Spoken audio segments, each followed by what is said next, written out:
De regreso a Salud en Mesa Redonda, compartiendo los valores bioéticos de la sanación natural con el panel de naturópatas licenciados Norman González Chacón, Norman González Rivera y Ángel Barreiro. Hemos estado hablando sobre la espiritualidad que podría beneficiar a los pacientes con cáncer, información proveniente del servicio Medline Plus, 10 de agosto de 2015.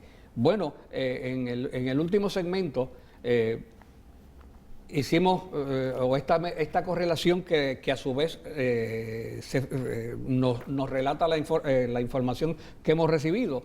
La pregunta es cómo incide en la salud física, porque ese es el renglón del estudio. ¿Tendrá que ver el contenido de la espiritualidad? Porque aparentemente el estudio lo que fue como que inclusivo de cualquier tipo de espiritualidad, y no tenemos el beneficio de ver si hubo algún tipo de criterio en lo que ellos llaman espiritualidad. Sí observamos que hablaba de que fuese una fuerza trascendental a la persona, por lo menos particularizó ese dato. Déjame aclarar un poquito esto y decirlo en palabras más sencillas, para que si hay alguien que nos está escuchando y no entiende de qué se trata.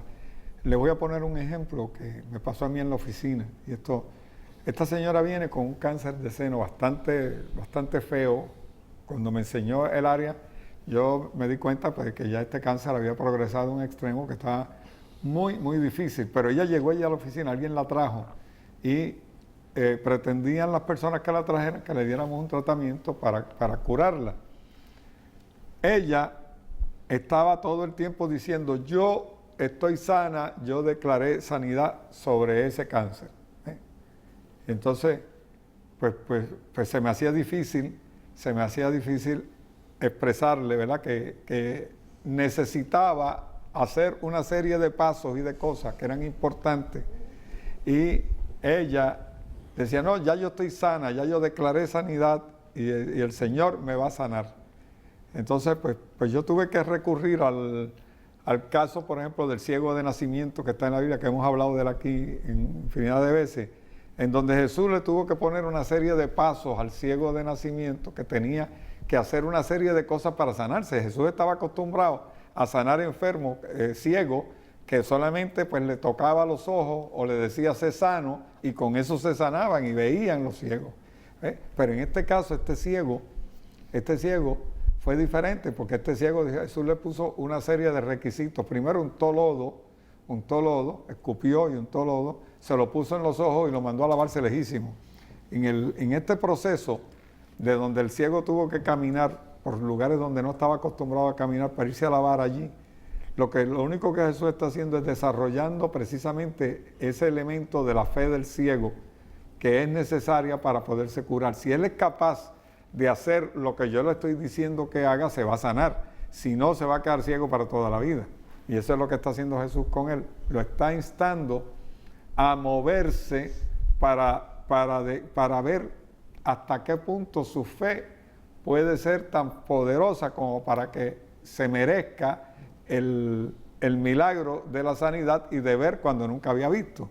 Y en este caso, pues miren qué interesante. Después que yo le hago la historia a la mujer, ya ella no me dijo más, yo declaro sanidad, estoy sana y el Señor me va a sanar, porque entendió precisamente que ella necesitaba hacer una serie de cosas, por lo menos tenía que tratarse ese seno que no se lo había tratado por nada, ella lo tenía escondido ahí y no había hecho nada para curarse el seno. Y entonces fue que yo la vi que como que respiró,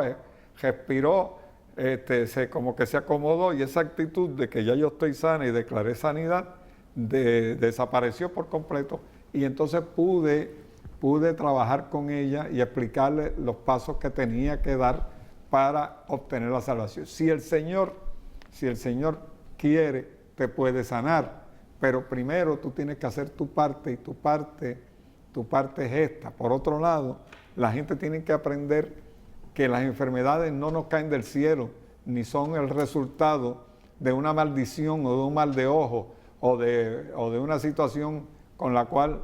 de una mala suerte. Sí, de una mala suerte que me tocó a mí esa lotería, ¿verdad?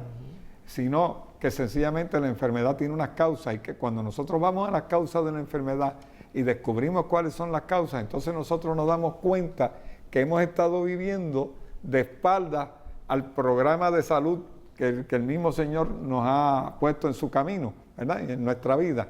Y si hemos estado viviendo de espaldas a la salud, lo lógico y lo sensato y lo normal es que nos enfermemos. En este caso, la enfermedad, podríamos decir, la enfermedad puede ser el resultado de una vida en contra de las leyes de la naturaleza, porque yo no sabía que existía en esa vida. Pero, por otro lado, y fíjate que esto ocurre mucho, en muchos casos, se da la situación de que la persona sabe que está haciendo unas cosas mal, por ejemplo, como el que fuma y le da cáncer del pulmón. Él sabe que está haciendo mal y que un día le va a dar cáncer, pero entonces cuando le da el cáncer se asusta y entonces pide oración para que cuando se ve en esa situación, está pidiendo oración para que Dios lo cure cuando él no hizo las cosas que tenía que hacer. Él vivió de espalda a la salud. Es como si tú vas y te metes en los puntos de droga y tú no eres drogadicto ni eres nada de eso, y te metes en un punto de droga, eso, pues te pueden confundir y tener una situación seria en ese sitio. Pues así mismo ocurre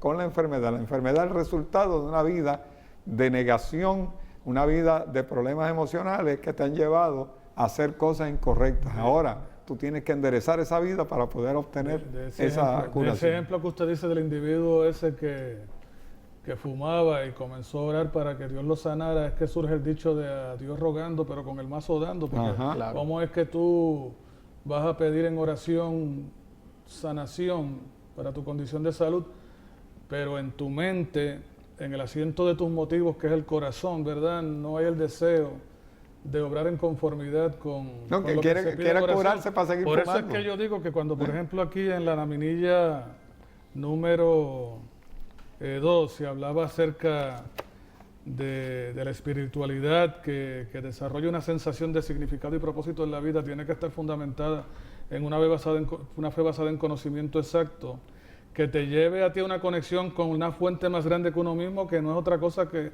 el Ser Supremo, el Creador Dios. Ahí no lo quieren aceptar, utilizan un lenguaje ambiguo, pero es a eso a lo que se está refiriendo.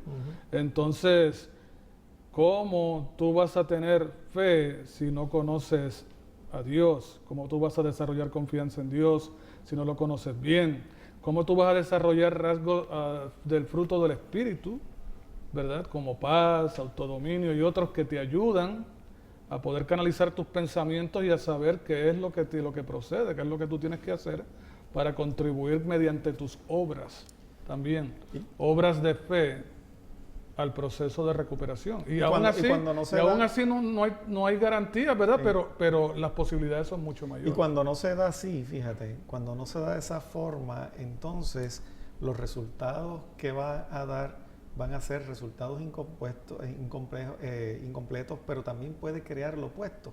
Dice la lámina número 3, señor director, el segundo análisis se enfocó en la salud mental. Y fíjense, dice, no fue sorprendente que un bienestar espiritual se asociara con menos ansiedad, depresión o distrés, comentó el comunicado de prensa del autor líder de la segunda revisión, John Salzman, de la Facultad de Medicina de la Universidad de Wake Forest. Pero fíjense lo que dice en el próximo párrafo.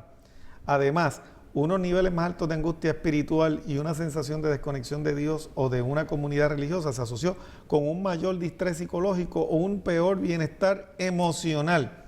O sea que fíjense qué importante el que entendamos de dónde está viniendo el problema y que tomemos las medidas necesarias para resolverlo, porque la creencia solamente no es suficiente, porque una creencia religiosa te puede llevar, dependiendo del concepto que tú tengas de Dios, te puede dar paz, te puede alentar la fe si tienes el concepto correcto y estás haciendo lo que tienes que hacer, que es lo que le place a ese Dios en el que tú crees.